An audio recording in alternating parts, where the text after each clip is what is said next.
একটি ছোট খামারে, বারডকের ঘন টিএইচ আলিতে, মা হাঁস তার বাসা তৈরির জন্য একটি আরামদায়ক জায়গা পেয়েছিল। মেয়েদের বাচ্চা বের হওয়ার অপেক্ষা করছিল। রৌদ্রের এক সকালে, ডিম্বাকৃতিগুলি ক্র্যাকলস এবং ছোট ফ্লাফি ডাকলিংসের জন্ম হয়েছিল। একটি মাত্র ডিম বাকি ছিল, সবচেয়ে বড় যেটি ক্র্যাক করতে চায়নি। হাঁসটি ভাবতে লাগলো যে তার সাথে কিছু ভুল হয়েছে। সে আবার ডিমের উপরে বসে বসে আরো কিছুক্ষণ অপেক্ষা করার সিদ্ধান্ত নিয়েছে। হাঁসের মা তার যাবতীয় উত্তাপ দিয়েছিল। তিনি ভেবেছিলেন যে এই কুকুরটি অবশ্যই সবচেয়ে সুন্দর হওয়া উচিত, যেহেতু তিনি এত দিন ধরে তাকে চালিত করছেন। শীঘ্রই একটি ডিমের ছানা শেষ ডিম থেকে ছড়িয়েছিল, তবে এটি মোটামুটি বাকি হাঁসের মতো ছিল না। এটি অনেক বড় ছিল এবং এর পালক ধূসর ছিল। হাঁসের মা এমন কুৎসিত ছেলেটি দেখে মন খারাপ করেছিল, তবে তিনি আশা করেছিলেন যে কোনো দিন তিনি তার অনুগামীদের মতো হয়ে উঠবেন। বাকি হাঁসেরা তাকে দেখে হেসে ফেলল। তারা তাকে ঘৃণ্য বলে মনে করেছিল এবং তার সাথে খেলতে চায় না। পরের দিন সকালে, মা হাঁস তার বাচ্চাদের সাথে লেকে গেলেন। তার অবাক করার জন্য, কুরুচি হাঁসগুলির পাশাপাশি অন্যদেরও সাঁতার কাটতে হয়েছিল। হাঁস তার বাচ্চাদের পোল্ট্রি ইয়ার্ডে নিয়ে আসে তাদের সমাজে পরিচয় করিয়ে দেওয়ার জন্য। তিনি স্থানীয় বাসিন্দাদের সাথে আচরণের নিয়ম সম্পর্কে হাঁসকে বলেছিলেন। হাঁসটি তার উদ্ভিদকে উন্নত ফ্যাট রকে উপস্থাপন করেছিল, তবে সে কুৎসিত হাঁসকে আক্রমণ করেছিল এবং সে তার ব্যর্থ ছানাটিকে রক্ষা করতে বাধ্য হয়েছিল। ফ্যাট রাকে আদেশ দিলেন ফ্রিকালটিকে ইয়ার্ড থেকে বের করে দিতে। তার মা তাকে আশ্বস্ত করেছিলেন যে সে বড় হবে এবং অন্যান্য হাঁসের মতো হবে। লাঞ্ছনা এবং অপমান সহ্য করতে না পেরে, কুরুচি হাঁস ছেড়ে হাঁস মুরগির উঠোন ছেড়ে চলে গেল। সুরক্ষিত জায়গার সন্ধানে তিনি একটি সুন্দর হ্রদ পেরিয়ে এলেন, যার উপরে কেউ নেই, এবং হাঁসগুলো এখানে বেঁচে থাকার সিদ্ধান্ত নিয়েছে। সময় কেটে গেছে, তার একাকিত্ব সত্ত্বেও, কুৎসিত হাঁসগুলি খুশি হয়েছিল যে কেউই তাকে আঘাত করে না। এবং তারপরে একদিন লম্বা গলায় একটি সুন্দর সাদা পাখি উড়ে গেল তার হ্রদে। কুরুচি হাঁসটি জানত না যে এটি কি ধরনের পাখি, তবে তিনি প্রশংসার সাথে এটি তাকালেন। তিনি তাকে হৃদয় দিয়ে ভালোবাসতেন। এই সুন্দর সাদা পাখির মতো দেখতে কেমন হাঁসফাঁস। শীত এসেছিল এবং তুষারপাত শুরু হয়েছিল। কুরুচি হাঁসটি প্রথমবারের মতো সাদা তুষার দেখেছিল। এই দৃষ্টিতে তিনি আনন্দিত হয়েছিলেন, তবে শীতটি খুব তুষারময় ছিল বলে হাঁসের পক্ষে খাবার খুঁজে পাওয়া খুব কঠিন ছিল। খাবারের সন্ধানে তাকে পাড়া হতে হয়েছিল। তিনি ঠান্ডা এবং ক্লান্ত ছিল। কুরুচি হাঁসটি কৃষকের বাড়িতে পৌঁছেছে। কৃষক যখন একটি পাতলা এবং অসুখী কুকুর দেখতে পেল, তখন সে তার জন্য দুঃখিত হল। কৃষক সিদ্ধান্ত নিয়েছে যে তিনি মোটাতাজা করা এবং পরিপক্ক না হওয়া পর্যন্ত হাঁসকে তার সাথে রাখবেন। বসন্ত এসেছে। মালিক কুকুরটির ভালো যত্ন নিয়েছিল এবং সে অনেক বেড়েছে। হাঁসকে আগে থেকেই প্রচুর জায়গার প্রয়োজন হয়েছিল, এবং কৃষক তাকে হ্রদে ছেড়ে দেওয়ার সিদ্ধান্ত নিয়েছিল। হ্রদের তীরে দাঁড়িয়ে কুরুচি হাঁস জলে তার প্রতিবিম্বের দিকে তাকালো, এবং সে তার চোখকে বিশ্বাস করতে পারে না। সে নিজেকে চিনতে পারে না, এবং ভেবেছিল যে তার পিছনে অন্য কেউ রয়েছে। এবং তারপরে হাঁসটি বুঝতে পারল যে প্রতিবিম্বের অপূর্ব পাখিটি তিনি নিজেই। উদযাপন করার জন্য, তিনি ছিটকে পড়ে এবং সমস্ত হ্রদের উপরে, প্রান্ত থেকে প্রান্তে সাঁতার কাটেন, এবং হঠাৎ সে লম্বা গলায় একই সুন্দর সাদা পাখিটি দেখেছিল, যা সে আগে একবার দেখেছিল। কুরুচি হাঁসটি তার কাছাকাছি সাঁতার কাটানোর সিদ্ধান্ত নিয়েছে, তবে সুন্দর পাখিটি ভয় পেল না, বরং বিপরীতে, তিনি হাসলেন এবং মাতাল করলেন, এবং তারা একসাথে হ্রদের ওপারে সাঁতরে উঠলেন। কুরুচি হাঁসফাঁস তার সুখকে বিশ্বাস করতে পারল না। পাশ দিয়ে যাচ্ছিল।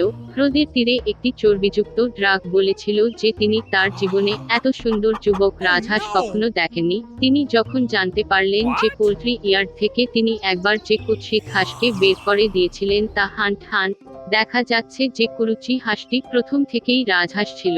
একটি ডিম দুর্ঘটনাক্রমে হাঁসের নেড়ে পড়েছিল, এবং যখন সুন্দরী যুবক রাজহাঁস ঘরে ফিরেছিল, তখন পোল্ট্রি ইয়ার্ডের প্রত্যেকে খুব লজ্জা পেয়েছিল যে তার উপস্থিতির কারণে তারা একবার তাকে অসন্তুষ্ট করেছিল।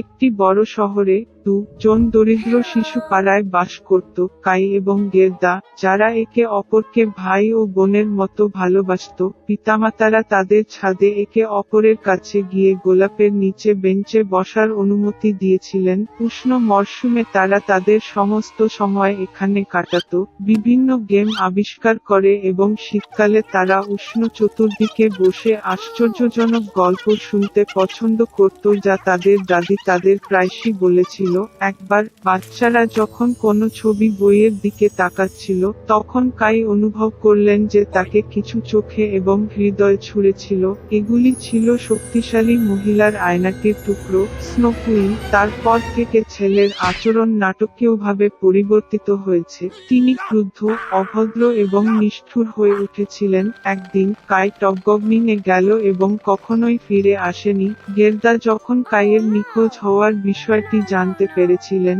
তিনি অনেকক্ষণ কাঁদলেন, তবে তিনি নিশ্চিত ছিলেন যে কাই বেঁচে আছেন, তাই তিনি তার সন্ধানে যাওয়ার সিদ্ধান্ত নিয়েছিলেন।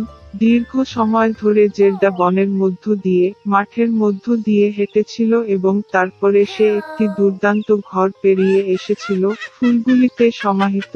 হোস্টেস তার কাছে এসেছিল। এটি একটি বড় ঘরের টুপিতে পুরানো জাদুকর। বৃদ্ধা সত্যিই গার্দার পছন্দ করেছিল এবং তাই সে দরিদ্র মেয়েটিকে জড়িয়ে ধরে চিরকালের জন্য তাকে তার সাথে ছেড়ে চলে যায়। গেরদা তার ভ্রমণের উদ্দেশ্যটি ভুলে গিয়ে অতিথিপরায়ণ হোস্টেসের দুর্দান্ত বাগানে খেলতে অনেক সময় ব্যয় করেছিল।